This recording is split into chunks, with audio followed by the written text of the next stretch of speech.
Hi, Longwood Library friends. It's Miss Sarah, and welcome to this week's Curbside Craft Mermaid Magic. First, before we jump into our story, let's go over the crafts that you got in your bag.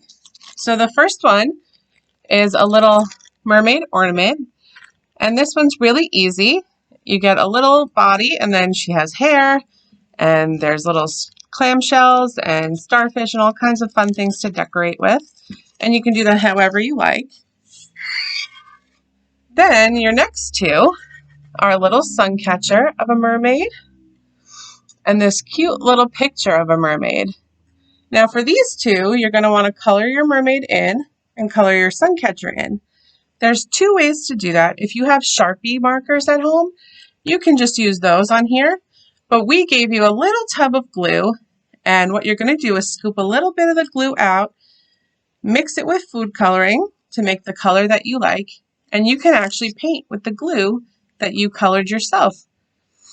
And either of those will work. So if you have Sharpie markers at home, that works. Or try our new glue painting technique.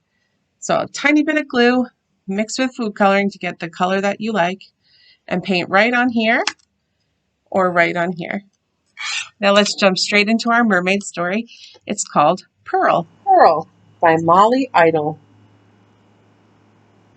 In the vast sea of blue, some mermaids watched over the waves breaking upon the endless beaches, and some kept an eye on the great coral reefs.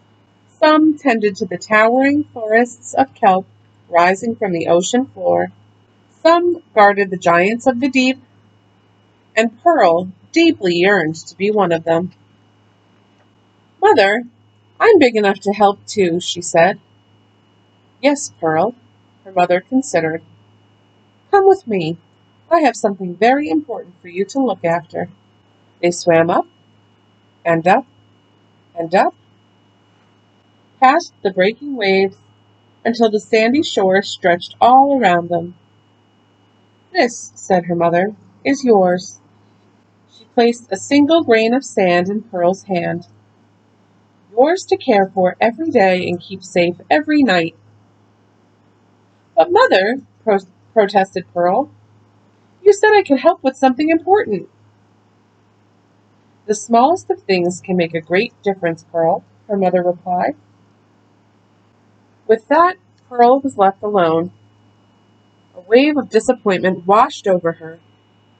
She was surrounded by thousands of grains of sand. Millions, billions beyond counting.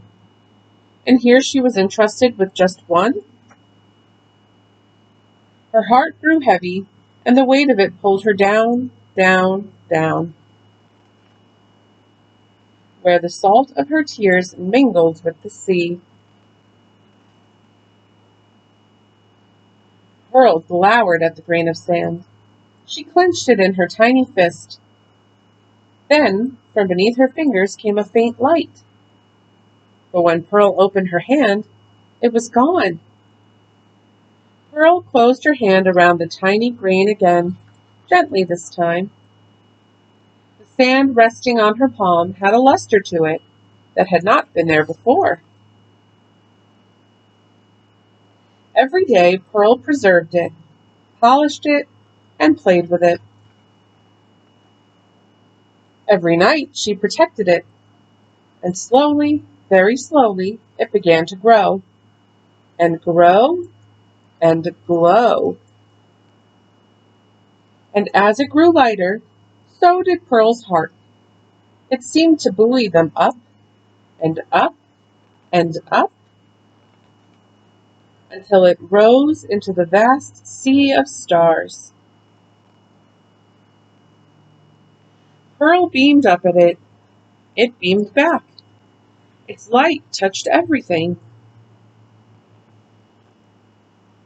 It sparkled on the breaking waves and the coral, creating new reefs.